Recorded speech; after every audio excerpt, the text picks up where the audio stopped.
In today's episode, we discuss the one-of-a-kind looping coaster that's been bringing the heat at Hersheypark for the last 15 years. Welcome to Airtime Traveler.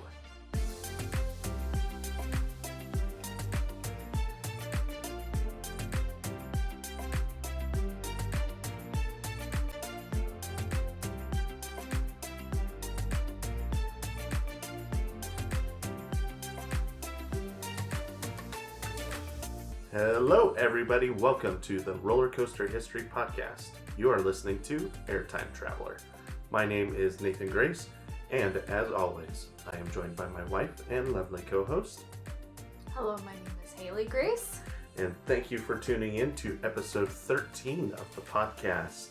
If you haven't had a chance to listen before, basically here at Airtime Traveler, we're, diving into the individual history of roller coasters. Let's just be honest here. We're total geeks about roller coasters. Especially you. Well, yeah, definitely me. You're a roller coaster geek, and I'm roller coaster semi-geek. Semi-geek. Yes. You listen. I do all the research, so that's the difference between When geek you and say semi-geek. research and listening to research, that says geek to me. I think it says genius, not geek. So if you haven't listened to the podcast before, I am a coaster enthusiast, and my wife is a member of the GP, or the general public. So I share these stories of the history of individual coasters, and she's here to make it more interesting and make me less boring. So. But I always do that. Wow. I'm just kidding. I'm going to turn this off right now. If you haven't had a chance to listen to our trip report that we just did last week, we did our trip report from our trip to Kings Island earlier this year. So be sure to go check that out. And also follow us on social media. We're over on Instagram and Twitter. And be sure to follow the podcast so you're kept up to date every time we release a new episode, whether it's one of these episodes of Airtime Traveler or one of our trip reports. We've got lots of those coming. We went to Hersheypark and Kennywood and Carowinds and Cedar Point over the summer. So lots of trip reports coming your way. So be sure to follow the podcast so that you're always up to date when we release a new episode. And I do have one more item of business, because I got something wrong in our last episode of Airtime Traveler, and I didn't realize it until after the fact. What did you get? So when we were talking about Gemini, we talked about Corkscrew and how Corkscrew only held the inversion record for a few weeks. Yeah. What I didn't realize is that both of the coasters, the coaster I thought broke the record was Demon, which was at Six Flags, or at the time it was Marriott's Great America, which was in Illinois and California, and they both had the same coaster. What I didn't realize is when they built it, it only had two inversions. And then in 1980, I think, they added two loops to both of them. So I thought they opened with four inversions and broke the record like a couple weeks afterwards. But they actually only opened with two inversions. So Corkscrew held the record until Carolina Cyclone opened in March of 1980. So there's my correction. You're not giving them enough credit. I know. I thought Cedar Point got beat like a few weeks later. They held the record for like 4 years, actually. So they actually held the inversion record when Gemini was built. Cedar Point is going to hold that against us now and never want to do an interview with us. That's why I'm apologizing. Forgive me, Cedar Point. They're never going to let you back in. No! Don't let me back in, because I paid them to do that. They just may never come on the podcast now. That would be sad. Oh, I'm sorry. That would be a dream, man. If Cedar Point. That would be cool. Maybe someday we can get. Even if it's not like someone at Cedar Fair, maybe we can get someone that used to work there, or a write-up, or just someone that worked at Gemini, or whatever other coasters we talked about. That would be cool. That would be cool. So. All right, what are we talking about today? All right, so today is an important milestone, because we are going back to a park for the first time today. Ooh. So everything we've done up until this point, I've tried to go from park to park. We've technically, when we did the Reverchon spinning coaster, we went back to Kennywood and Disney World, but that was kind of different because we were talking about a specific model rather than a specific coaster. Yeah. But this will be the first time we're going full-blown revisiting a park we've already talked about. So we're going back to Hersheypark today, actually. Yes. So okay. we're gonna be talking about Fahrenheit at Hersheypark. Yes, so, please. Oh, this is like honestly my top 3 coasters. You haven't been on this one yet. You're thinking about Storm Runner. Yes, I am. You're thinking about Storm Runner. You haven't been. There's my GP. There's the. That's it shining through right there. That's the GP. Haley doesn't remember coaster names. She remembers I don't remember any names. I don't remember people's names or like on Spotify, like song names or artist names. Even like people I meet. I'm just like, what was your name again? It's so bad. I have a terrible memory. That's all right. So, which is even worse because I barely journal. I really should be better about that. There you go. It's said on the podcast. There's my flaw. I need to be better at is journaling about the roller coasters at Hersheypark and their names. Oh, I thought you were journaling about people's names. So you're gonna journal about the coasters to remember the coaster names. Okay. Yeah, I'm gonna have like a outfit that has a little like pocket and have like a little notebook. So every time I get on, I guarantee there's a coaster enthusiast out there that keeps a notebook in their pocket, and every time they ride it, they're like, "It's a little more airtime this time than there was last time. I prefer row 3, seat 2," and like. Just makes notes like that. That is way more extreme than I will ever get. We will not judge you if you do this. No, I don't judge you if you do that because please comment and let us know if you do this because this would be awesome to actually. Because my thing is like you can enjoy your hobbies however you want to enjoy them. Heck yeah. Like some people in the coaster community get like super picky about like what row you're in. Well, and what's a coaster and what's not a coaster. Like well that one's powered, so that one's not a roller coaster. That's a powered coaster, so that doesn't count as a credit. And I'm like, come on, it's a hobby. Like, just let people count what they want to count, and if you don't want to count it, don't count it. Like, I don't care. Like, yeah. So I just, if it's a hobby, enjoy it how you want to enjoy it. Who cares?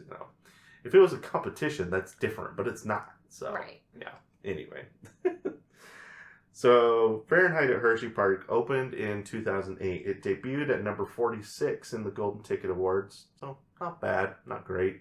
It would fall out of the top 50 the following year, which, I mean, that's pretty easy. If 4 coasters ahead of you open that are brand new, you're out of the top 50. So, in the CoasterBot rankings, it currently ranks number 79 in the country, so top 100. It ranks below coasters such as Incredible Hulk at Universal, Monster at Adventureland, and SheiKra at Busch Gardens Tampa. It ranks above coasters such as Steel Curtain at Kennywood, Superman Krypton Coaster at Six Flags Fiesta Texas, and Dominator at Kings Dominion. Now, if you had to guess, based on, I know you haven't been on Fahrenheit, but you've been on, I think, almost everything else at Hersheypark. Yeah, because I went on Great Bear last time. Yeah. But I wasn't able to get on Fahrenheit because I think we were trying to leave. No, I think you got sick. Oh, you might be right. And like your dad wasn't able to get on it either because he wasn't feeling well, so I think you just decided to stay off with him. And so your brother and I went and rode it, but that was it.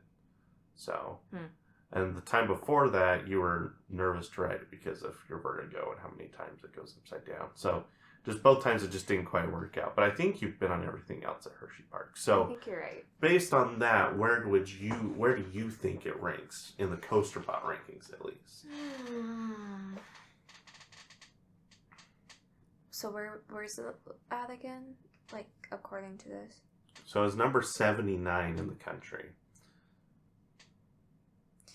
I mean... So in some of the big ones there, just to refresh your memory, so there's Storm Runner, which is the one we were talking about. Like a ranking out of the coasters in the park? Yeah, where do you think it falls? Out of the, how many do they have? 12? 11 or 12? Because there's Candemonium, Storm Runner, Sky Rush, Great Bear, Lightning Racer. Those are some of the more popular ones. I think I would put it like above like the wooden coasters. I used to say that I loved wooden coasters, and now I'm like... They're not as smooth We're as I getting like. too old for that. Yeah, that's true. We're 26 and we're like, oh, this is ridiculous on how old we feel. No, I wasn't as much of a fan of Sky Rush as I thought I would be either because it like hurt my thighs. Thigh crush. Yes, and so like that just I didn't enjoy that feeling. Like I wish it would have had different restraints. So maybe put it even above like Sky Rush, but not like above like Candemonium or Storm Runner. Gotcha. So maybe fourth or fifth. So you're right and you're wrong. So it does rank fourth at the park, but Sky Rush is their highest ranking coaster. Actually, that's ridiculous. I don't understand that. Like Candemonium and like Storm Runner are such fun coasters So because I feel the same way you do. I loved Sky Rush, but not like I don't have like a love affair with it like some coaster enthusiasts do. Like some coaster enthusiasts will actually rank it as their number one overall, like even higher than like Steel Vengeance, Twisted Timbers. Like they just love the heck out of Sky Rush. But I think it just really comes down to on how you feel about the restraints, and I didn't care for them either. I didn't care for them either. It's in my top 15, but like it's not like it's ranked number 8th in the country in the Coaster Bot rankings. So anyway. Okay. It's kind of polarizing. And then Storm Runner's 37, Candemonium at 54, then Fahrenheit at 79, and 97 is Great Bear. So they have 5 coasters in the top 100. Okay. So, and then, the rest of them after that. And Jolly Rancher Remix isn't on there because that one's new, so we'll see where that one ranks later this year. It looked nauseating, and you said that like you got so sick. I'm going to give it another try the next time I go to Hersheypark. You're crazy. Well, I wasn't wearing my motion sickness bands, which tend to really help. I had forgotten to put them on. And so I did 2 other boomerang coasters over the summer, and neither of those made me nearly as sick. Yeah, but this one has scents added to it. And I don't know if it was that. I don't know. The scents were nauseating off the ride, so I don't think that I could do it. So it just depends because, like when we did it, we got cherry, and I know cherry would have made you extremely nauseous. Oh. But I hate cherry. You just hate cherry in general, let alone artificial cherry. But anyway, off topic. Yeah. So review of the logo. I think the logo looks really nice, very clean. So yeah, I agree. It doesn't like give any kind of like giveaway of like I don't know, like it's not a cheesy logo or and like it could have a different theme if you want it to, like Do you like the name of the coaster? Yeah, I actually do like the name of the coaster. I think it's again we've talked about like Hersheypark and their names with the coasters. So I do wish it had more of a candy themed name, like Hot Tamale, like that would. I don't think they own that, but I get that. You know what I mean? But like I get what you're saying. So. Yeah, like I think that would be a more appropriate name for a park that's revolved around candy. Right, and I think they're getting into that now. So right. So ever since Candemonium, really. So. Well, and I think it's wonderful. So. Yeah. But. Still waiting to see what that Wildcat replacement's going to be, dude. though. They announced that, 3 months ago, and we still have no idea. It may have not been 3, maybe 2 months ago. Still. Do they have any kind of, anniversaries coming up that they might announce something? Not really. The park is, I think, still open daily at this point. Maybe not. It's maybe only open on the weekends in October. I can't remember, but at some point in the next, several weeks, they'll do a few, they're open a little bit for Christmas, but then I think they're closed January through March. I thought they had a Christmas thing, and it might be they have the park open, but not rides open. It might, but what it probably is they're open, but based on the temperature, coasters, can only open at certain temperatures, and so... Fahrenheit doesn't warm them up. Wow. That was clever. Fahrenheit's not doing its job, apparently. Fahrenheit can still beat Fahrenheit's just a measurement. It could be 0 degrees Fahrenheit. I guess it has little flames on the logo, though. Well, the catchphrase for the ride is 97 degrees and falling fast. And then it's not doing its job then. So, Although I am extremely happy for the nicer, colder weather, so yeah. it's so nice.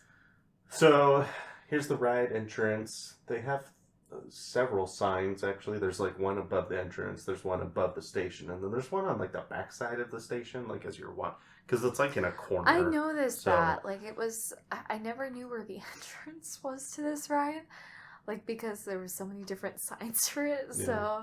I do like the Hersheypark thing of putting like the ride name on the station is kind of cool. They do that with most of their, in fact, I think all of their, at least all their major coasters, they do that. So. Like photo op opportunity. So like if people are watching people leave the station, like I do agree that it is a very fun photo op opportunity. So so here's the catchphrase: 97 degrees and falling fast. I swear it's been hotter there sometimes. Oh, it's definitely been hotter. Review the paint scheme. I think it looks really good. I wish, I mean, if it was gonna be more on like the whole 97 degrees, I wish it was more, instead of blue, like maybe do it like a red and a yellow, or a red and an orange. Like orange with yellow supports instead of the blue or something. Because that looks more red to me, maybe. Well, we'll get into that. It has changed colors. Oh. So we'll talk about that later. I'm jumping ahead again. I always do this. You don't have to worry about that. I'll just say we'll talk about it later. And you just have to be patient. That's fine. I don't have patience. That's true. Hey, you're not supposed to agree with me. Oh, sorry. The trains, I don't know, they're fine. They're gray. So. Okay, I do love these pictures, though. I love looking at people like on coasters, like their reactions. Like, it's so funny. Well, because like you can still like this guy's having fun, this guy's having fun. These two look terrified. Look at the little boy in that picture. Wait, in this one? The other one. Oh, right here. He looks so small. He's like crying. Oh, like this one. He looks like he's having fun. Yeah. Then the girls in the second row, like the one girl's like, "This is awesome," and the other one's like, "I'm gonna puke." There's like two kinds of terrified on roller coasters. There's like the screaming terrified, and then there's the like just pure like I've just seen a ghost terrified, and that's what she looks like. The one girl's screaming before the coaster even goes. Look at the last row that you can possibly. Right here. She's just screaming at the prospect of.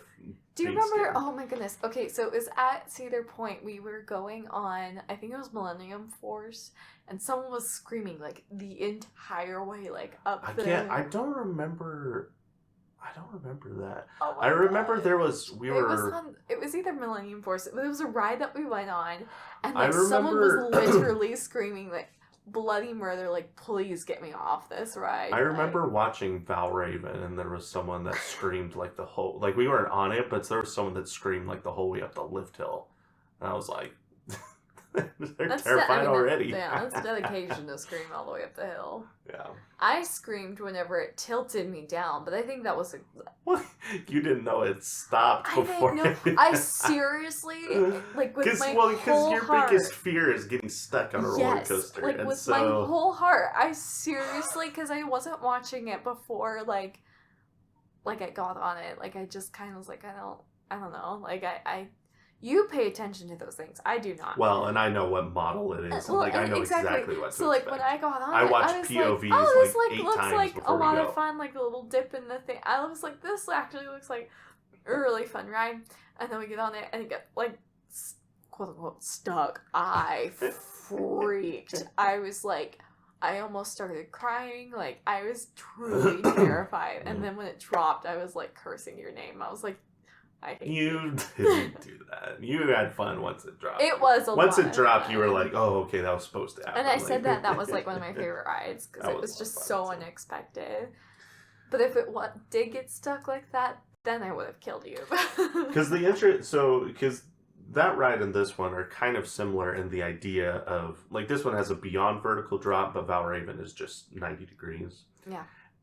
But this one is different in the fact that it doesn't like hold you over the edge. It's just like you go over the top and it just like, just flings you straight off. So interesting. This is the park's description. It says 97 degrees and falling fast. Climb the steep 121-foot lift hill before plummeting down the signature Fahrenheit coaster 97-degree drop. That's just the beginning. Next, fly through a memorable course of loops, corkscrews, dives, and plenty of thrilling airtime. The only thing that's weird about this description is there's not a lot of airtime on Fahrenheit. There's one airtime hill at the end of the ride. They gotta sell it. I guess so, but there's only one airtime hill at the end of the ride. Yeah. And granted, it's a very good airtime hill, but I wouldn't say it has plenty of airtime. One thing I am shocked about is like that is a pretty decent like ride length time, because it says ride time is 1 minute 25 seconds. Is that true to? Yeah, and I mean, to be fair, that's probably middle of the road. Because ride time also includes, basically it's from when you leave the station to when you enter the station. So if it has like a lift hill, that's included in that. Well, so. I was even thinking like a long break before you get into the station. I typically won't, like if you got stopped on the brakes and waited for another train, that won't count. They basically, when they're doing their test runs, it'll go as if it was the one train on the ride. How long would it take to go from station to station? So, so that's why launch coasters typically have a lot less ride time, because there's no lift hill included. It's just, they just send you off and go. So, let's see. Oh, you ready for customer reviews? Yes! These are my favorite. So fun. All right, we got 1 star, scared out of my mind, and coming. No. You're reading it. Scared out of my mind. Mimed. and coming from me, that's saying something. So apparently this guy's, likes coasters and was scared of this one. All right. Yeah. 1 star. That's the whole review. So I don't know what that means. 2 stars. My friend and I got on it, and she had a headache along with being dizzy. We went to the nurse, and she gave us an attitude. Why would you make a review about the first aid station? So I always like it when something else impacts their opinion of the coaster. Like when they say, they forget where they're posting on. Like, this is a review for the coaster, not for the park. Well, they'd be like 2 stars. It was closed that day. I was like, you didn't even get on it. You don't know. That'd be like you going on there and being like 2 stars. I was too sick to write it. Like, what? That doesn't make any sense. 3 stars. It's a really awesome ride, but it is super short and not that scary. But the drop is really intense and fun. I just thought it was funny. This guy said it's not that scary, while the other guy said it was terrifying. Super scary. Yeah. 4 stars. Have you ever been to Universal Studios in Orlando, Florida? Well, Fahrenheit here at Hersheypark resembles the Rip Rocket roller coaster at Universal Studios, but just on a slightly smaller scale.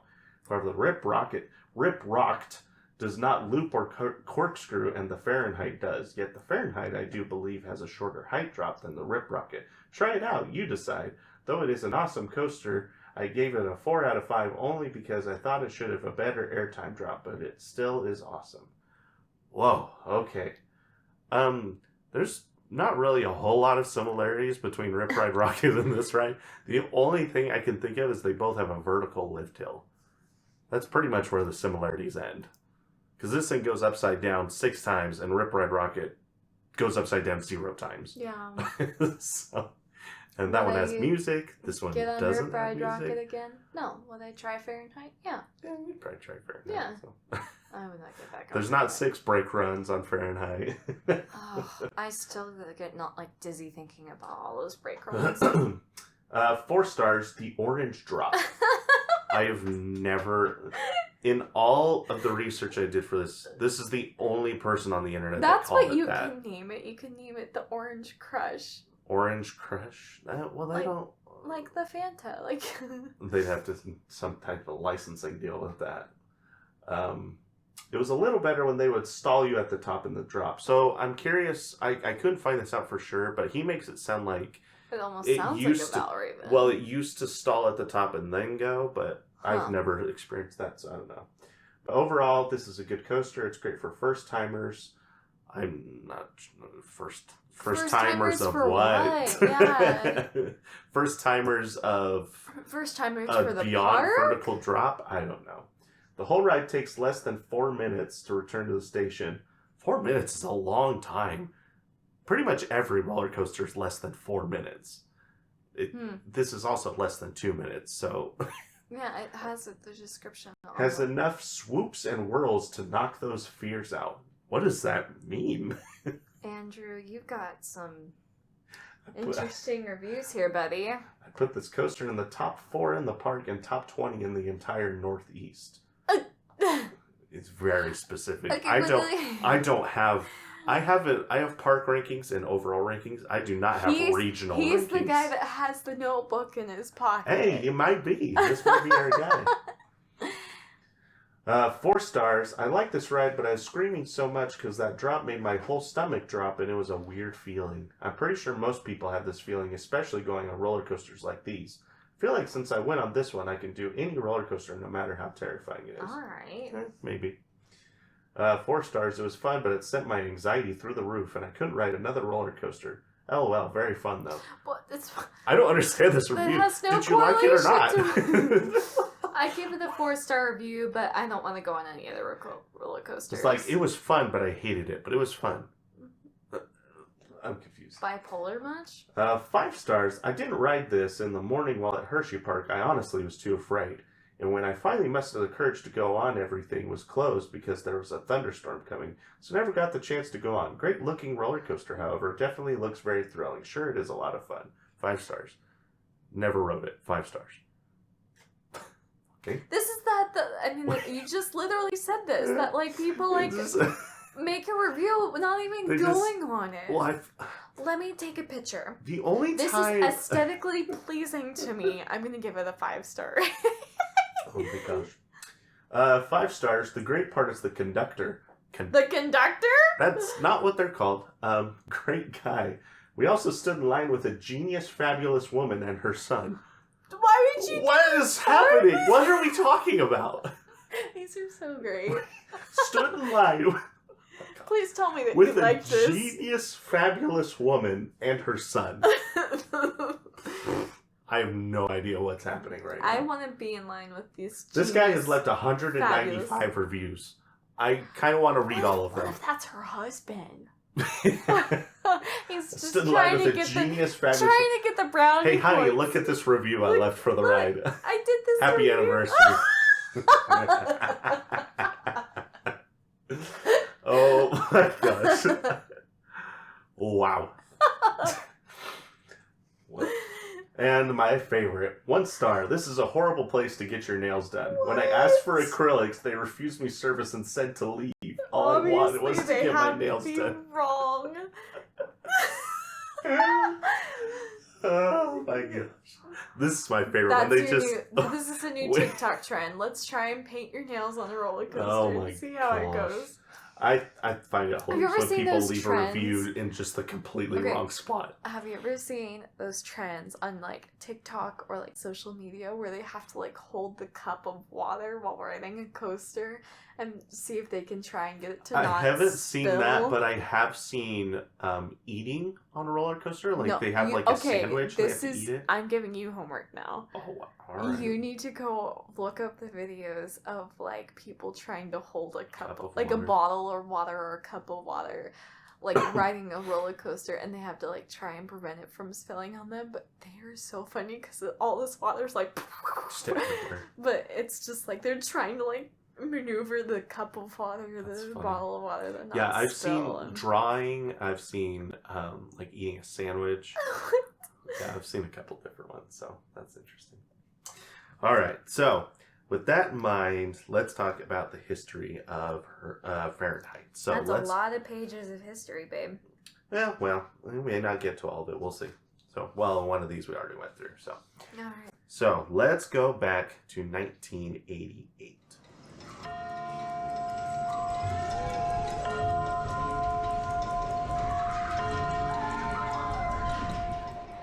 All right, let's go back to 1988. We've already talked about the founding of Hersheypark in our Wildcat episode. which if you haven't had a chance to listen to was episode 2, so be sure to go and check that out. So we won't cover all the backstory of Hersheypark, but I will say that Hersheypark had a long history of water rides. So they first opened Shoot the Chute in 1914, they refurbed it in 24, and then they would also open a dark water ride called Mill Chute, and a third refurb to Shoot the Chute, and a speedboat ride. I have no idea what a speedboat ride is. Turn the Hershey into a water park. With all this in mind, we find ourselves in 1987, before we get to 88. They had just opened 3 new roller coasters in 77, including the record-breaking Super Duper Looper. So now they were kind of shifting their attention and making a big push for more water rides in the park. They hadn't opened any new water rides since 73, so they had paddle boats on the Spring Creek in 1982, and a large river rapid ride, Canyon River Rapids, in 1987. So here's Canyon River Rapids. That looks almost identical to Cali River Rapids. To Cali River. I think Cali River Rapids boats are bigger than this They are, but I'm just saying, like, it's a very similar... I mean, there's so many river rapid rides. Right, They're all I feel like the color and, like, the... I'll tell you, there is something it should remind you of. More than Cali River Rapids. Nope, got nothing. So this Wait, ride... is it like in Silver Dollar City? No. You're much more familiar with where this is at now. Kennywood. Mm-hmm. So this rapid ride's not there anymore. Those boats went to Kennywood for their river rapid ride. I forgot they even had a rapid ride, and here's why: because it's been never closed. open. It's been It's closed never for years. open. Yeah. You've been on it though, right? No, I have been on it, but it's been a really long time. Yeah, I'm sure it has. So, park officials were intent on continuing to open water rides. This was kind of also a trend that was happening nationwide. I found this this newspaper article that was talking about how these river rapid rides, apparently there had been 17 built in the 80s, just like all over the country. Like these were just happening all over the place. It talks about like Knott's Berry Farm, Busch Gardens, Great America in Northern California. So they were just building like all kinds of them all over the place. And then Disney had just opened Typhoon Lagoon. They talk about Splash Mountain in here. So, they're just talking about how water rides are just kind of taking over the 80s. Okay? I mean, they're fun, so... Yeah, not bad. So... I don't see why not. You're not a huge fan of them, but... Well, just because you don't like getting wet and walking around the park wet all day, so... I love them for, like, the thrill of them. And right, it's just the getting wet part. I hate getting wet. If I know that I'm getting on that ride, like, I bring stuff with me to change into. Because I don't like walking around wet. It just... it's such a gross feeling to me. And I'm like, nope, no thanks. Yeah. Anyways. To each their own. So, okay. So now that brings us to 1988. So they just opened Canyon River Rapids the year before. Right. And then they would open another water ride. They would open Frontier Shootout. So this was a pair of winding water tubes known as Slide Winder. Oh, come on. That's a good name. It's not. And Pistol Pete's Plunge. The new water slide complex was built by New Wave Rides. What? Slide Winder's a good name. What's wrong with Slide Winder? So much. It's clever. Exactly. What you think is clever is probably really cheesy. Those can coexist. Oh my god. The funny part is they would open a roller coaster in 91 called Sidewinder. So there was Sidewinder and Slidewinder in the same part. They didn't get it that this article actually calls it Sidewinder, but that's not what its name was. So it might be a typo. One letter can change the whole dimension of a ride. So there was basically two sides. So there was two water slides over here that were like enclosed, and they would like wind back and forth. I feel like I've been on a ride like this.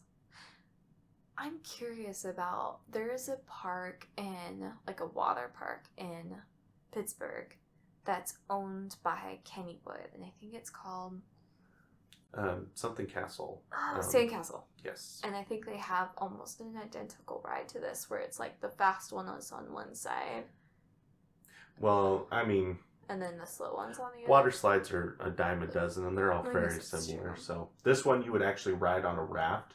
Yeah. So like I feel like I've been you on wouldn't. something Well, like you this. wouldn't even have to get like in your bathing suit or anything. Like you could just ride this, just like on a log flume. No, you'd have to wear your bathing suit. No, that's not. That was the idea behind it. So. Oh. You would get so wet. How do you get out of the boat? I mean, look, this guy's wearing shoes. No. Yeah? No, socks and shoes on a water slide. No. That should never be a thing. I don't care what year you're from. That should never, ever be a thing.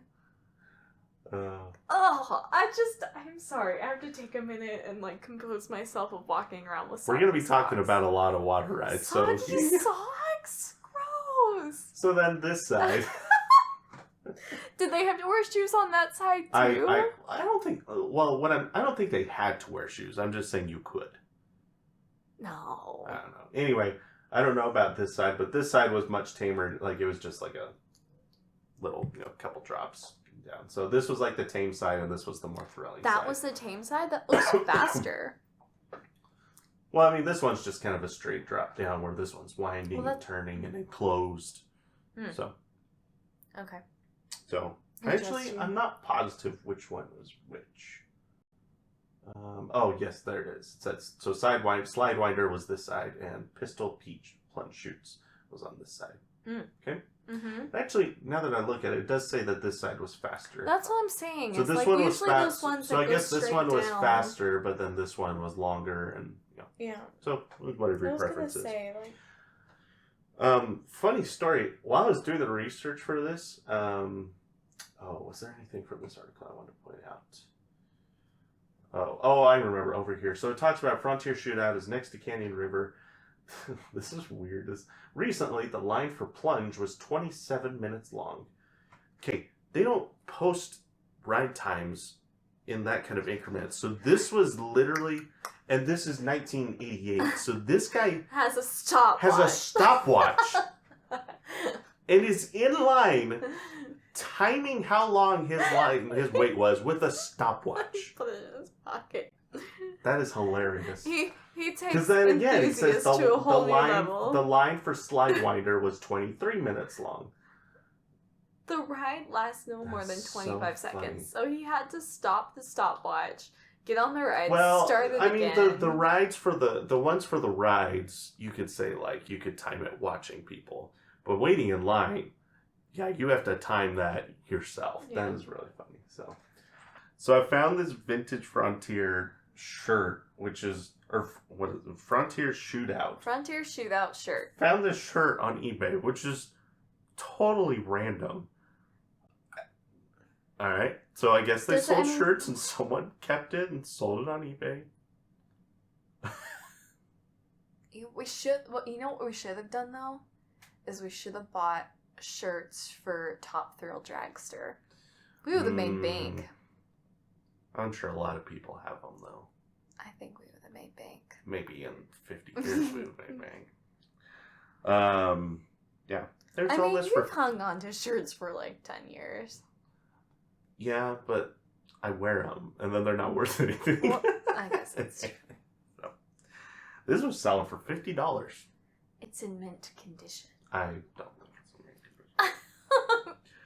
So, Hersheypark's continuing their push for new water attractions, so the park would open Tiny Timbers in 1989 with this cute little log flume. Look at the little boy! Mommy! I've never seen a ride like this before. It's so adorable. It's like kid version log flume. It's really cool. I like it. I love it. And then in 1994, they would open Tidal Force, which this is still at the park. We've seen it there. This is the one that, like, the splash is so big that, like, if you're standing on the sidewalk, it says, like, splash zone on the ground because you can get wet from that far back. In fact, I found this article. This is unrelated, but they, when they first opened it, there wasn't any plastic on the bridge up here. And they had to shut the ride down because the wave was so strong, it sent someone flying into the fence and they got hurt. Oh my gosh. Yeah, so What? that's pretty wild. So they put like this plexiglass on there, so that way the water, like you can still go on the bridge without getting just completely I'm not wiped saying away. what's in my mind right now because it's so cheesy. Well, you have to say it now that you left it I was open. gonna say they Elsa-fied it. They You know, I'm like Elsa-fied it? Frozen 2 and she like prevents the tidal wave from like hitting Arendelle. And they Elsa-fied it. So I don't think Elsa-fied is a word. oh, it totally is now. It is now.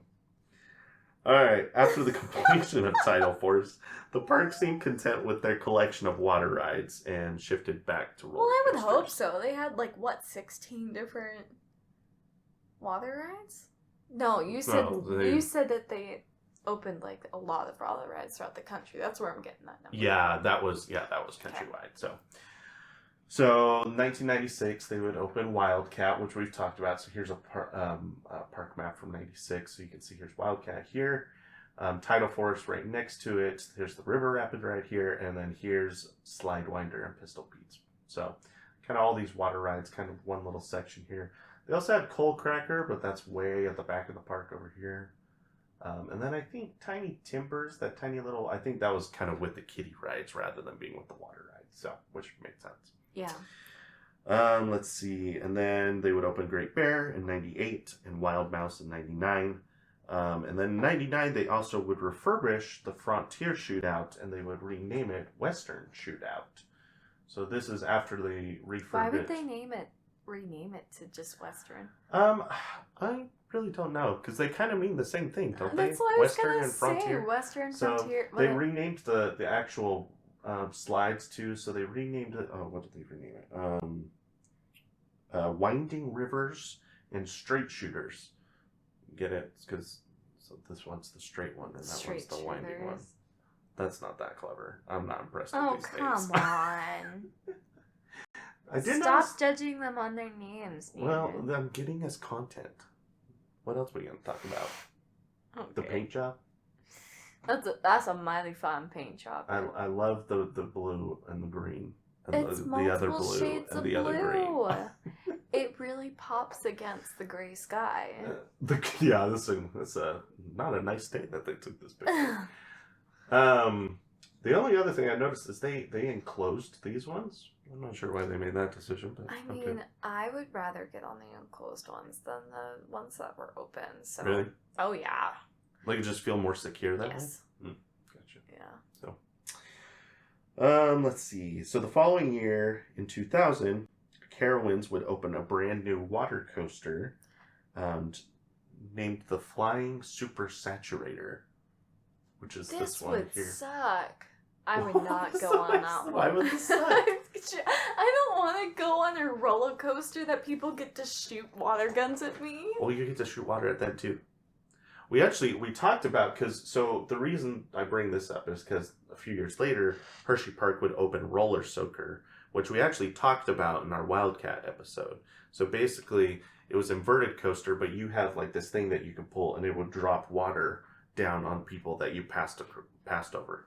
Thanks. And then there's people underneath you that can also shoot water at you. No way. I'd be so mad if someone shot me with water. Well, you don't like getting wet, so this is like your worst nightmare. It is exactly like. Yeah. Let's see. So this kind of gets opened over with all the other water rides in that section. Okay, so then I have this park map. So this is from, I think this is from like 2002.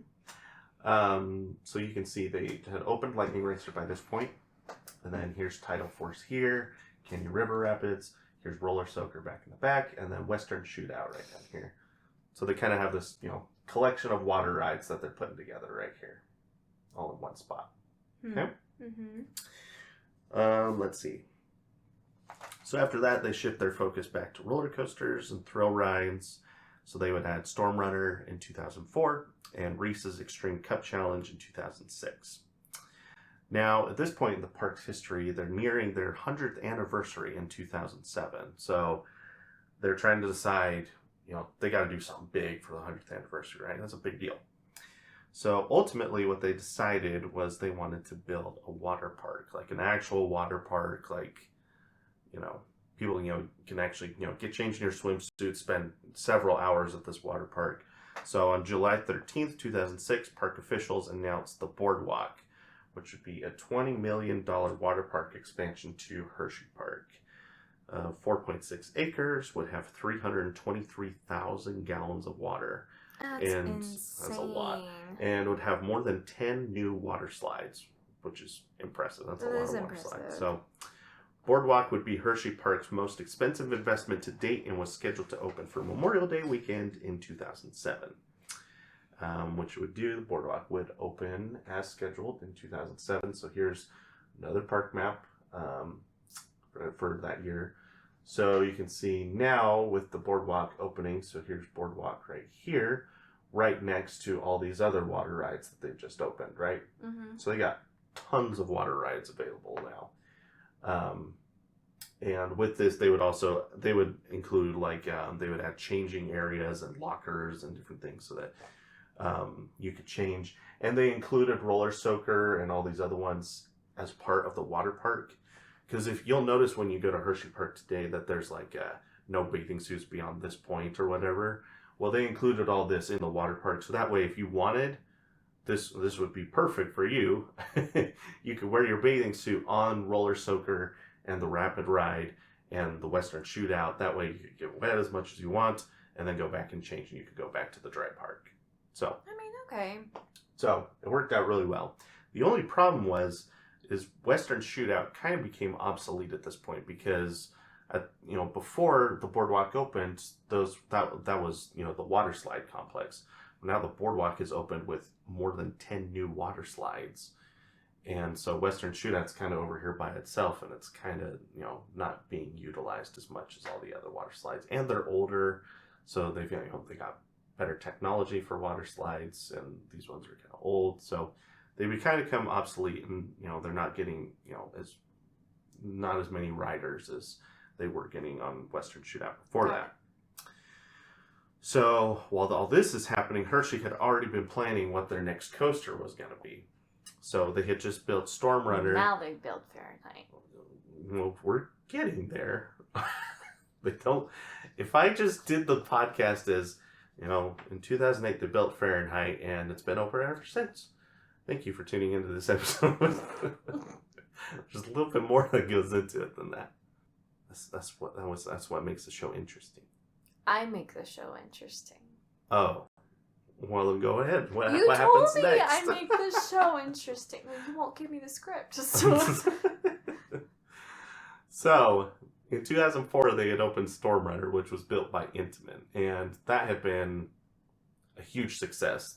People loved Storm Runner, and it was a huge success for the park. So, they were more than willing to work with Intamin again. And so that was kind of what happened. They wanted to, build a second coaster with Intamin, and they wanted it to be another record breaker.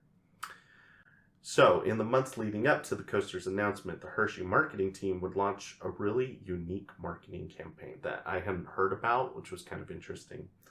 So, in August of 2007, there was a banner that was hung on the side of Western Shootout. And all it said was, October 2nd, 2007, truth revealed. And that's all it said. So, kind of ominous. I don't know what music you're singing. That's not Twilight Zone music? Mm-mm. Oh, Twilight Zone's like...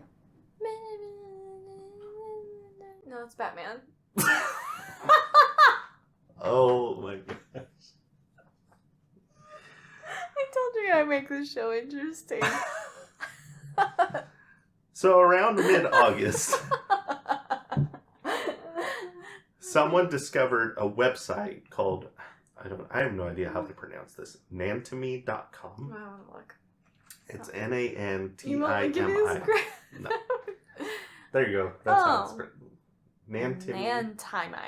Nantimi.com. Nantimi. Anyway. So it was for Nantimi. I like Nantimi. Nantimi? No, Nantimi. Nantimi claimed to be a web and new media company that was charged with making a website for Hersheypark's new attractions for 2008. They claimed to be based near Harrisburg, Pennsylvania, and had a staff of 6 people. It was initially found on the website that the 2008 Hersheypark attraction would cost $12.1 million. The website was updated a couple of days after discovery, and a username and password was preloaded in the client login area. So there was like this little login here, but if you went on the website, this was already filled out the way it is with Hershey and some password. But this button like didn't actually work. In fact, if you clicked on it, it's just an image. Weird. So, in fact, if you like download the image was named as fake sign-in. So it's very weird. Let's see. I guess this is like the time that like really like websites are becoming more and more popular. Yeah, definitely. So I guess this marketing strategy is kind of smart. So the website had several fairly generic banner tabs, one of which was portfolio. Several days after, they had logos for a attraction called Tsunami. I don't know. The portfolio tab was updated and was now clickable. If you clicked on the tab, it took you to a page which said coming soon, which I don't know. So this kind of got word among enthusiasts. So enthusiasts started checking this website every day, like trying to figure out like, what is this about? Like, is this a real thing, or is this like Hershey doing something sneaky in the background? Like, what's going on here? So towards the bottom of the page, there's a deliberately semi-hidden gray colored hyperlink. So it's like hidden in this little box here, and like it was completely invisible, but like someone just found something that you could click on, and it took you to some link. And when you opened up the link, it had this like fax of like this document that said, "Dear Kate, received your call regarding the '08 announcement. We can certainly provide you with the necessary materials by September 26th for the following day's announcement. Martin is finishing the approved logo, adding the drop shadow, fine details, etc. Expect delivery toward week's end. We will also send final color selection and patterning for the base structure. Best wishes, Luke." And yeah, I guess that's the quote unquote CEO. So kind of interesting. And then let's see what else I had. Oh, that's right. So then there was like this link that people found that when you clicked on, this is what came up. Let's see if this let me open. There it goes. Give it 1 second to load. This was what came up. So it was just like, I think it was 9 images that just flashed really quickly. I don't like that. It's kind of freaky, isn't it? It's like fuel of nightmares. So you can see like there's one shot of like some coaster track. Can you turn it off? There's another shot of Western Shootout, and there's another. I think it said like Truth Revealed on it. So anyway, super cryptic. No one's, people are trying to piece this all together. So then, let's see. Another puzzle started when 25 enthusiasts got emails from Nantimi. And people started posting online about these weird emails they got because they just had like an image in it. And come to find out, there was 25 enthusiasts that got like different pieces of this image, and so they were like together, like, okay, like your piece I think goes here, and they had to like piece this together. What? Yeah, and when they finally pieced it together, they got this image right here. And so they finished the puzzle on September 25th, which was the day before the fax said the announcement was September 26th, right? So they pieced this together just in time. And so it had like these renderings on it. What is this? There's some text on it, but I can't quite make out what it says. But let's see. So then, after all this, on September 26, 2007, Hersheypark would officially announce Fahrenheit, a $12.1 million steel looping coaster to be built by Intamin. The coaster would feature a 121-foot vertical lift hill followed by a 97-degree drop, which would tie several coasters for the steepest drop in the world at the time. And it would be Intamin's first version of this coaster model. I told you they would brace the slides with Fahrenheit. Yeah.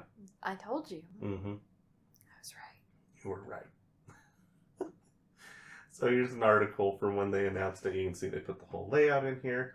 I guess they also had a virtual tour you could take on their website, but when I tried to go to the website, it doesn't I work. really like And the headliner for this. Sweet surprise for coaster lovers. Who came up with that for Hersheypark? So I don't know. that's Jennifer Vogelsong, apparently. a Jennifer Vogelsong.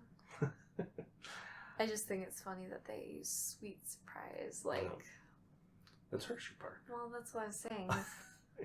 You're the one that's over there like, oh, that's a good idea. I don't think that one's that clever. That's pretty on the nose. Alright. Anyway, you could take a virtual tour of it. The website doesn't work anymore. And even when I plugged it into Wayback Machine, it still didn't work. So I don't know what it looked like. I do know that at one point, though, just a second, I'll get back to that. Let's see. With Fahrenheit announced, Nantimi announced that they were shutting down. Surprise, surprise. It was Hersheypark all along. Just, doing stuff to they tried this new marketing campaign of trying to give little hints and make the enthusiasts piece it together beforehand. So, which has been done a couple times since then. But we'll talk about those coasters when we talk about those coasters. We'll talk about those campaigns. So Fair enough. let's see what's it called when you mix up the words or the letters in a word? Is that an anagram? I can't remember exactly what it's called, but basically, if you scramble the words of Intamin, which was the manufacturer of the coaster, that's where they got Nantimi from. It's the same letters, they just mixed it up. And then let's see. So then they put together, here's an article just talking about their viral marketing campaign and kind of how they put it together. I do have this. This was apparently on the website, which was just like a POV render that was put together so that people could see what the coaster would actually do. Nothing too crazy. I mean, it pretty much ended up being exactly the same. Clearly not rendered with all the other rides in the park. It's just kind of by itself in the woods. But looks like something that you would put on toaster. Wow. Coaster Tycoon. Roller Coaster Tycoon, Planet Coaster. I think the render is done in No Limits 2, which is it's kind of similar. It's it's more technically advanced than Planet Coaster, but it's the same idea. All right. So that was apparently on the website, and then I guess they had, just like Intimidator, we talked about Intimidator a few episodes ago. They also had a webcam that you could watch the construction live online. Which I think is really cool. Yeah, that's pretty cool. I like it when they do that. So there's a little image there of their construction. Let's see. There really aren't very many construction photos because construction took place during the off season. But there is this really interesting video that I found, which is totally random. This is the only construction picture I could find. And then there's this video here. Oh dear. Should I be worried?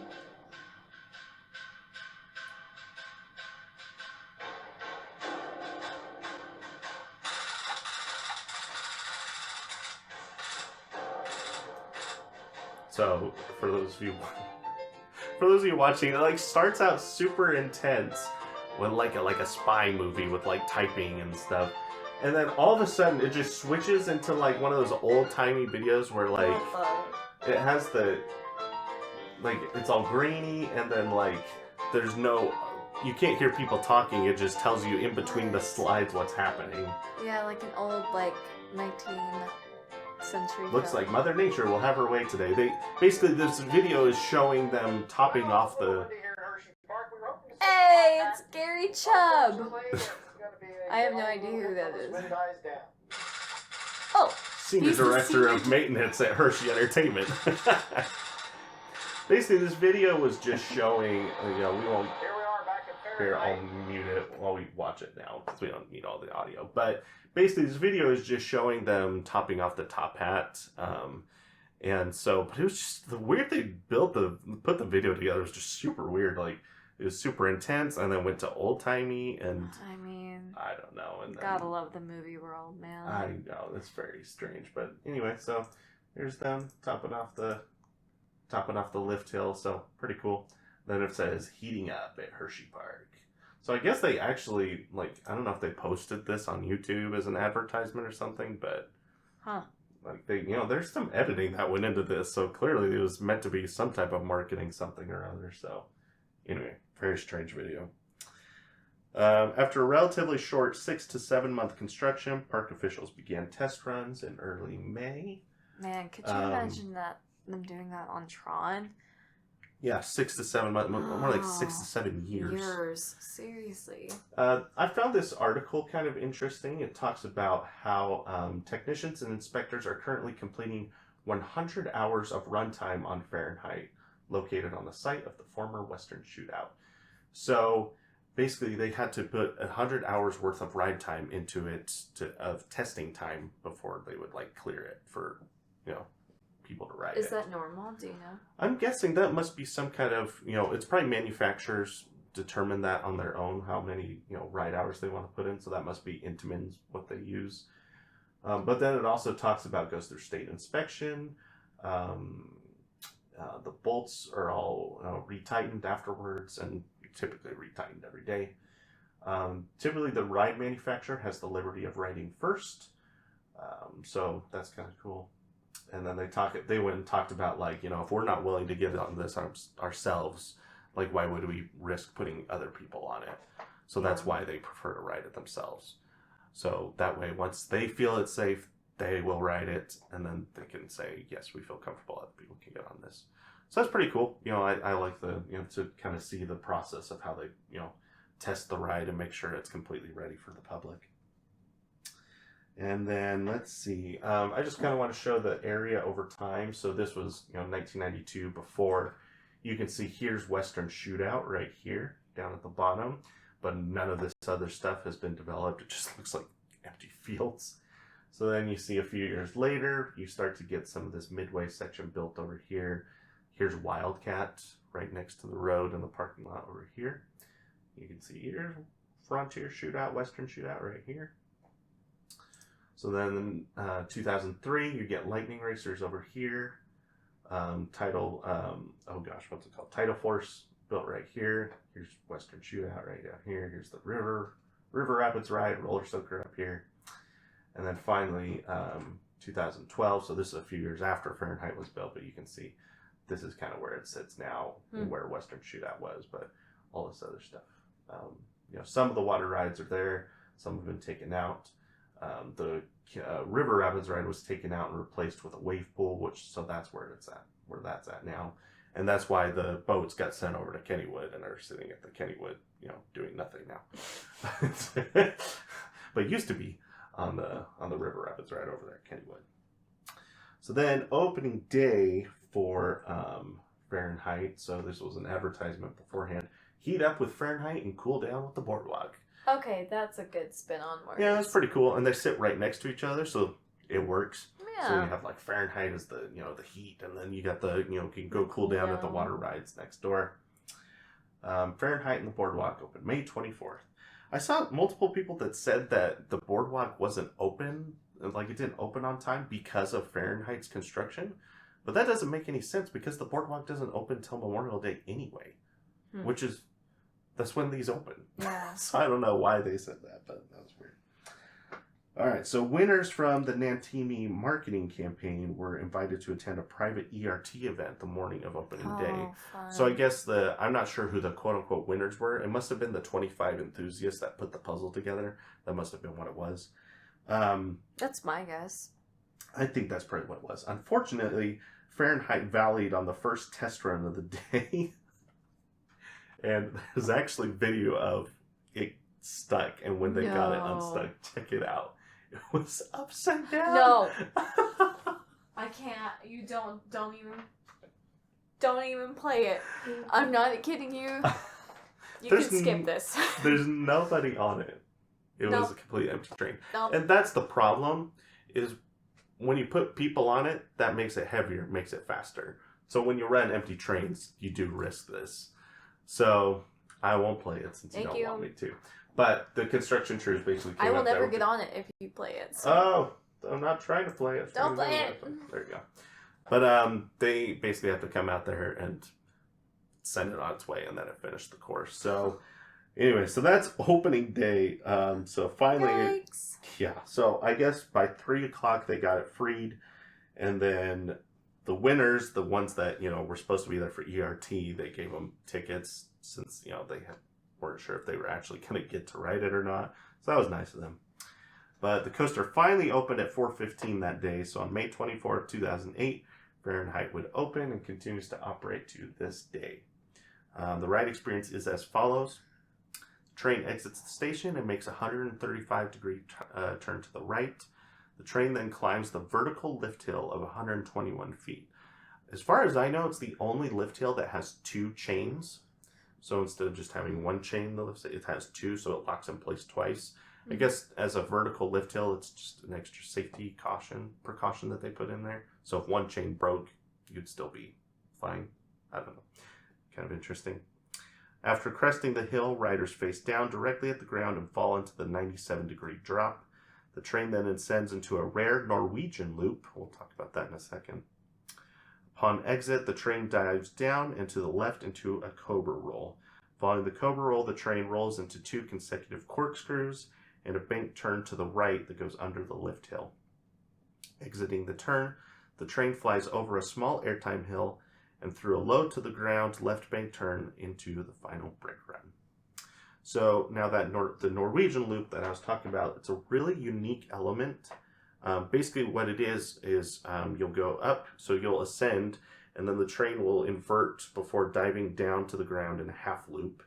And then the train subsequently rises in another half loop, and once it's almost upside down, well, actually it probably is upside down, it goes through another kind of barrel roll to get back right side up, exiting the element in the same direction as it entered. The best way to think about it is if you took like a vertical loop, just like a normal loop, and then just flip the whole thing upside down.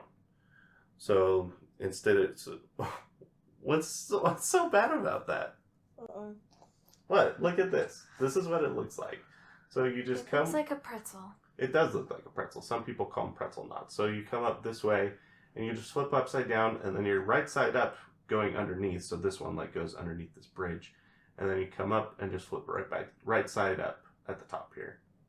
So it's nothing crazy. It's just unique. There's only 3 coasters in the world that have this element, actually. So the first one was... What's the name of it? Speed Monster at Tusenfryd in Norway. Hence the name of the element. Since it was the first one to have that element, they just named it a Norwegian loop. And Helix at Liseberg in Sweden. This makes Fahrenheit the only American coaster that has this element. So if you want to ride a Norwegian loop in America, this is the only place to do it. So that's kind of cool. Fahrenheit was widely praised by enthusiasts. While not a massive coaster, it was extremely unique, and it was kind of like Intamin's version of Gerstlauer's looping coaster, which basically Gerstlauer does the same thing, but their trains are it's basically 4 across 2 rows, so there's only 8 people per train, but they can send a lot more trains through. Whereas this one, the train's a little bit longer. It has 16 people on it. So, but it's the same idea. Gerstlauer does like coasters that have beyond vertical drops. That's kind of their niche. They've done a lot of them. So niche. Basically their specialty. Niche, whatever. So I thought it was niche. Either way, it's their specialty. It's what they're kind of known for. Let's see. Fahrenheit was the 4th highest ranked coaster built in 2008. It was only behind Behemoth at Canada's Wonderland, Ravine Flyer 2 at Waldameer, and American Thunder at Six Flags St. Louis. Let's see. And then just a few months after Fahrenheit opened, its record was broken. So it would be broken by Steel Hog, which opened at Indiana Beach on July 5th, 2008, with a 111-degree drop, which is this drop right here. That looks fun. This thing is pretty wild looking. Yeah. This is an outer bank turn right here. So like instead of being like you go through a turn banked inwards like this, you go around the turn banked outwards like this. So pretty weird model. That record has since been broken several other times. So the current record holder is actually built by Gerstlauer, which is the one we were just talking about. This is TMNT Shellraiser at Nickelodeon Universe in New Jersey. has a 121.5 degree drop, which is this. So, I mean, you can see it here. This is the drop. Oh, that's anyway, yeah. you got the idea. So, in 2014, Fahrenheit appeared on the TV show Insane Coaster Wars. The episode was Beyond Vertical Drop, which is a weird name for the episode because Fahrenheit was the only coaster in that episode that had a vertical drop, or a Beyond Vertical Drop. Interesting. In fact, one of the other coasters that competed against, or two of them, didn't have any inversions, so that doesn't, you couldn't even argue that. And one of them was a wooden coaster. So I don't know how they decided to name their episodes. Personally, I don't like the show. It's kind of weird. Like, they rank, basically people will vote on, their favorite coaster, and whoever, wins that week, then that's the favorite, like, whatever. I don't know. I watched one episode of the first season, and Aftershock, which is a boomerang coaster, beat all the other coasters. I was like, really? Like, doesn't make sense to me. But anyway, it was interesting to watch. So basically, this girl here, she's a coaster enthusiast, and this girl, she's not like crazy about roller coasters, and so like their little spot that they did on it was like her trying this coaster that she never gone on before, and it's kind of a big coaster for her. So anyway, so that's her talking about it afterwards, and they had like this anyway, so they did this little spot on it. Ended up finishing second out of the 4 coasters that were on there. It was going up against Kumba at Busch Gardens Tampa, which finished first, which people love on Kumba, so that doesn't surprise me.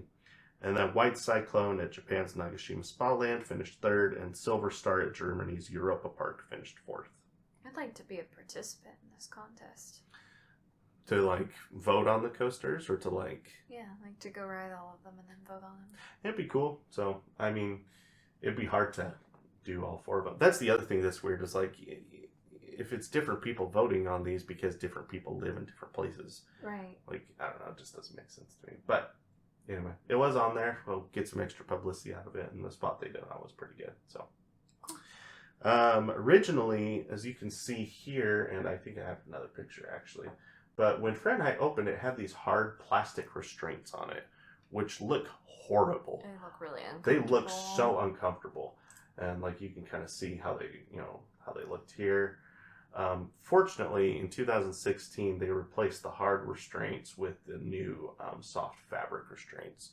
Thank please. Goodness. They did this because Storm Runner actually had these restraints too. No. And they did the same thing for Storm Runner because they're built by the same company. This was actually kind of a problem that was going on, is all these Intamin coasters built in like the early 2000s had these hard plastic restraints. Intimidator 305 had these restraints when it first opened. That blows my mind. Like, I just feel like you'd get off that and you'd have like bruises on the side of your neck. I feel like it just looks horrible. So thankfully, a lot of these Intamin coasters that opened have the new fabric restraints. I think the only one that still has the old ones is Cheetah Hunt at Busch Gardens Tampa, and maybe King Dakar. I can't remember. But anyway, those ones don't go upside. No, Cheetah Hunt does go upside down. Anyway, they should probably get the new ones too. That would be my recommendation. These are way better for sure. On August 19th, 2016, a train of riders got stuck at the top of Fahrenheit's lift hill. Don't tell me that. Fortunately, it was only 6 minutes until they were evacuated. Only 6 minutes. That's not... Only 6 minutes of terrifying pee my pants kind of situation. It could be a lot worse. There's... Not on Fahrenheit, but I've heard of other coasters like 30, 45 minutes. This is the part where you... Don't tell me these things. It's a 1 in a million chance it ever happens to us. Mm-hmm. You'll be fine. Mm-hmm. Mm-hmm. Mm-hmm. The ride actually reopened later that day, so whatever happened, it was probably just some kind of glitch, or I don't know. Something not that bad. Remember when we were talking about a paint job at the very beginning of the episode? We're finally there. They changed the paint color in 2019, so you can kind of see it in this image. It's like an ombre effect. That's cool. A little bit. So, well, this is mid paint job. That's why it looks that way. I wish they left it that way. That would have been cool. So this is the original color, kind of like this light orange. And then in 2019, they painted what it is now, which is like that darker, almost red, like reddish orange. Mm-hmm. I personally prefer the new color. I don't know if you have a preference one way No, or I the think other. it stands out pretty well. Yeah, I like the new I color. do like how it's like kind of like that ombre effect though in this picture. I think it's weird the way they painted it. It's almost because like they painted it in sections. So almost. yeah, well, because the way we're looking at it, so for you looking, you're not looking at this picture if you're listening, but like the Norwegian loop, they had painted like the bottom half, but not the top half, which is strange. Maybe it's like when you're painting, but you haven't gotten the chair out yet, so you just paint as high as you can. And Is you're your like, OCD kicking in? you're like, I'll paint the top half later when I get the chair out. Maybe that's what happened here. They got like the crane out and it just wasn't tall enough. They're like, oh, we brought that short crane. Why don't we? So darn short crane. Now we'll finish the rest of it tomorrow. I don't know how it works, but anyway. So fresh paint job in 2019. The weird thing about Fahrenheit that is kind of how I'll cap off the history of Fahrenheit is just that, Intamin had this model of doing a looping coaster, because Intamin does all kinds of stuff, because they did Storm Runner, which you've been on. They also did Sky Rush, and they've done lots of other stuff. They did Top Thrill Dragster. They did I'm trying to think of other things you've been on that would be Intamin. They did Maverick.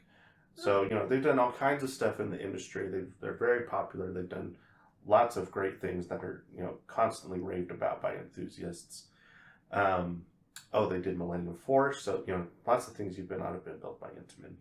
But this model in particular just never took off. Fahrenheit was the only looping coaster that Intamin ever built. And I don't really know why, because I think it's really good. The one thing that people do complain about with Fahrenheit is the capacity is 850 riders per hour, which is really low. It's very low. Typically, you're wanting something in the 1,000 riders plus range for a major investment. So 850 is pretty low. And this will typically have one of the longest lines in the park, even though people like Sky Rush and Storm Runner more, because of the capacity. Like, this line just gets so long all the time. It's easy to wait an hour and a half for Fahrenheit. And you and I saw that when we went this summer. Like, typically Fahrenheit had the longest line in the park, even more than Candemonium and others, just because of how low the capacity is. So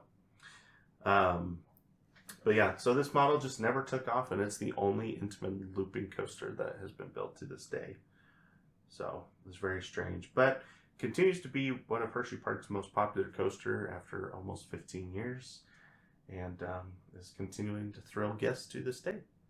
And that is the history of Fahrenheit at Hersheypark. Now, I have one more weird newspaper article for you. Oh boy. It's a short one. It's just one that I started laughing out loud because it's dear. What the heck? So the article is called "Launching a Business Makes for a Scary Ride." So I was like, okay. Disney World has Space Mountain. Six Flags Great Adventure has Nitro. Hersheypark has Fahrenheit. These rides, which fling passengers. These rides, which fling passengers around sharp corners in dark spaces or hurl them at 80 miles per hour straight down multi-story drops. First of all, none of those go 80 miles an hour. I was going to say, that's a lie. Can rattle the brave among us. So I read those first two paragraphs, and I was like, oh, okay, he's going to, maybe we're going to talk about, like, how these coasters get built, or, like, the amusement industry, and, For the toughest, these scream machines are child's play. When they want to be tested to their limits, they do something far scarier. They start a small business. What? Uncle Ted, who seemed sane enough before and after he came down with the small business virus, ran a delicatessen in Fort Lee. What the heck? He spent his days ordering and cooking, slicing and cleaning, haggling and catering. I like it well enough, he told me, but I'm working 18 hours a day. Sounds like my chocolate business. This article is literally just nothing about roller coasters. It is just about starting a small business. Oh my goodness. But it mentioned Hersheypark has Fahrenheit. This article was written a month before Fahrenheit even opened. This is... I don't understand. This is so bizarre. Hersheypark has Fahrenheit. Hasn't even opened yet. What are you talking about? Like, It's Someone on the inside is writing an article. I don't know, it's just very odd, and just like his whole comparison was like, yeah, roller coasters are scary, but you know what's scarier? Starting a small business. That's scarier. That's terrifying. I was like, this is a weird way to write this article. Small businesses are scary, but well, it depends what kind of small business you're doing. If you're man, my chocolate business is terrifying. Oh yeah, but like he's talking about like if you get investors and you have to pay investors back, like that gets scary. But I don't know. It's just a weird way to write an article. So that's not that I'm arguing his point. I'm just saying this is a weird article. So that was a weird article. So that is the history of Fahrenheit and Hersheypark. You did such a good job. Oh, thanks. Sorry, it's been kind of crazy. That was been a wacky episode, but we got through it. But it was a fun episode. It was a fun episode. So it's a fun ride. I really enjoy Fahrenheit. I hope you get to try it out someday. But maybe when they open Twisted Twizzler, we can go back and check out Fahrenheit again. So, you have any questions or final thoughts for the listeners out there? No, I don't think I do. All right. Well, thank you for tuning into this episode of Airtime Traveler. If you haven't had a chance to follow us on social media, be sure to go and check us out. We're over at Twitter and Instagram. Our handle is just at Airtime Traveler. And be sure to follow us here on Spotify. Give us a 5-star review, and you'll be notified anytime we post something new. We'll keep those trip reports coming, so you can hear about all the stuff we did this summer, all the coasters we got to ride, and our opinions on those. And that will do it for this week's episode of Airtime Traveler. And thanks for tuning in. We'll see you in the next episode.